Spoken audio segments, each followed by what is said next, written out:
Mr. Nosey by Roger Hargreaves. Mr. Nosey liked to know about everything that was going on. He was always poking his nose into other people's business. Mr. Nosey was the sort of the person who, if they come upon a locked door, could risk looking through the keyhole to see why the door had been locked. Mr. Nosey was the sort of person who, if he found an opened letter addressed to somebody else, would simply have to open it to find out what was inside.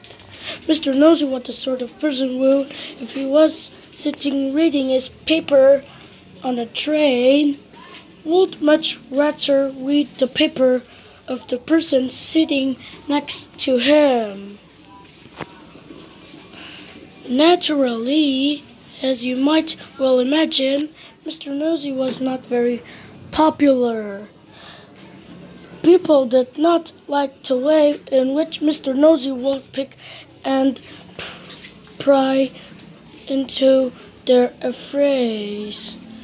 They did not like it at all, but did that stop Mr. Nosey picking and prying? It did not.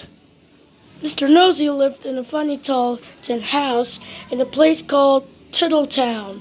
The people of Tiddletown decided that Mr.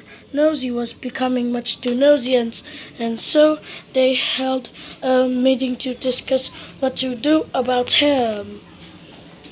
"We must find some way of stopping him being so nosy," said old Mr. Chips, the town carpenter.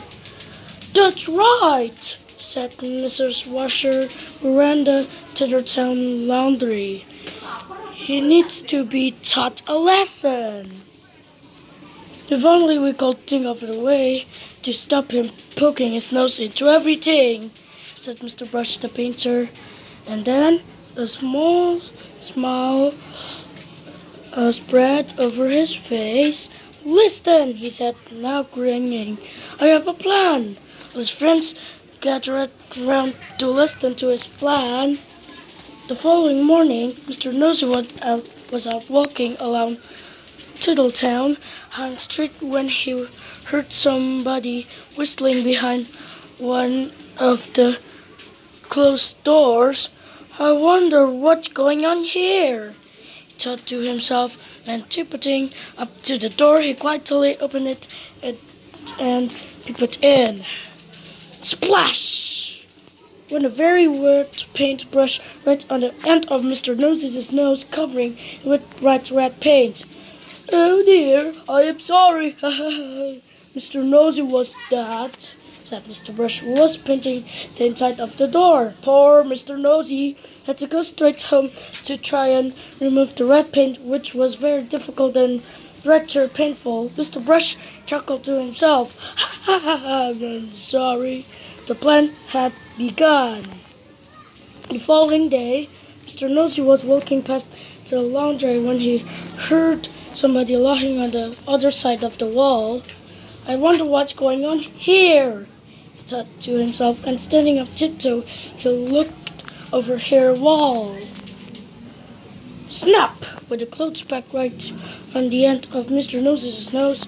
"Oh dear, I'm sorry," said Mrs. Washer, who was hanging up clothes in a washing line on the other side of the wall. Poor Mr. Nosey removed the clothes bag and went off down the street, feeling extremely sorry for himself and for his poor red-nosed Mrs. Washer chuckled to herself. "Ha ha ha ha! He's sorry, right?" The plan was working. The next day, Mr. Nosey was going past the fence when he heard hammering. "I wonder what's going on here. He thought to himself, and creeping very quietly to the end of the fence, he peeped round. Bam! With a hammering right on the end of Mr. Nosey's nose. "Oh dear, I am sorry," said old Mr. Chips, was nailing a loose plank in the fence. Poor Mr. Nosey had to go home immediately and bandage his poor red sore nose. Mr. Chips grinned a broad grin. The plan was working very well indeed. The following day, Mr. Nosey was walking in the woods when he heard somebody saving wood. "I wonder what's going on here," he thought to himself. And he crept up behind a tree.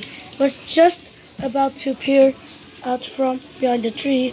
Suddenly, it occurred to him that if he did, something very nasty might happen to his nose, and so he went on his way without being nosy. Behind the tree with the saw in his hand stood Mr. Hurt the farmer, and saw that Mr. Nosey had gone on his way without being nosy. He laughed and laughed and laughed and laughed. The plan had worked. Mr. Hurt straight into Tiddletown to tell everybody. The plan really had worked, because after that Mr. Nosey stopped being nosy and soon become very good friends with everybody in Tiddletown. And that is the end of the story. Except to say that if you are ever tempted to be a nosy as Mr. Nosey used to be, you'd better accept one thing. A sore nose.